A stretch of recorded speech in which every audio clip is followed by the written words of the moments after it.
military activity near Taiwan, asserting claims the Taipei government firmly rejects. During a security forum hosted by Taiwan's Prospect Foundation, President Lai announced plans to raise defence spending to over 3% of GDP and called for deeper cooperation with democracies to build a democratic supply chain. The UK, which has no formal ties with Taiwan, recently sent a Royal Navy ship through the Taiwan Strait. Well, with us to discuss these comments made by the former UK Prime Minister, of course, amid tensions between China and Taiwan, Andrew Latham, a Professor of International Relations, joining us from Minnesota. Andrew, as always, it is a pleasure to be speaking to you. What do you make of these comments by Boris Johnson? Of course, a former leader, somebody who's fallen out of the main frame politically in the United Kingdom. Do you think there's any weight to his comments? No, I think at one level that they're utterly irrelevant. He's not a player anymore. Obviously left office in disgrace and whatnot. Yet, and this is important, he channels very popular sentiments amongst the foreign policy establishments in both Washington and London and elsewhere, Ottawa, Paris, Berlin. And that is that although Taiwan is not an independent nation, it has an anomalous status, which is a function of the outcome of China's civil war in 1949. Nevertheless, it cannot be, according to Washington and London and Boris Johnson, forcibly incorporated into the People's Republic of China. If it does join with the mainland, it has to be voluntary.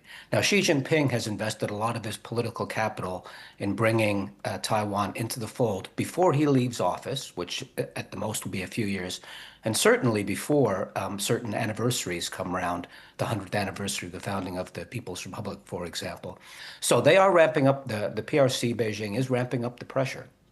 And the West is reacting in two ways, one of which is to heighten the rhetorical pushback.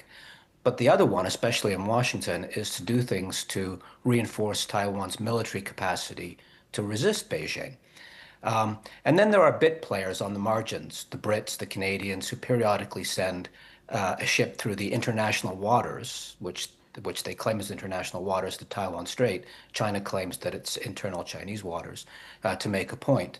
But at the end of the day, Johnson is doing no more than echoing sentiments that are widely held in Western capitals.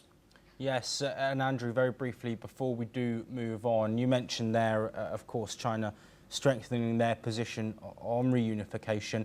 And we have seen Western leaders talk about the one China policy. I'm thinking Friedrich Merz, who is one example, of course, the German Chancellor, who met with Wang Yi and reaffirmed that. Do you think that there will be a wider shift from Western nations if there is Chinese action on Taiwan? I think there will be increased military aid and support to create a kind of porcupine. That's the language that's often used, turn Taiwan into a porcupine. But I don't see much movement on the diplomatic front. I think recognizing Taiwan as an independent country, the Republic of China, would be the straw that broke the camel's back, as it were, and that would force Xi Jinping's hand, and then there would be military action against Taiwan, that's for sure. So military support, yes. Diplomatic support on the margins, recognition of the Republic of China, Taipei, Taiwan as an independent country, I don't see that in the cards. Andrew, thank you ever so much for that insight. You will be staying with us.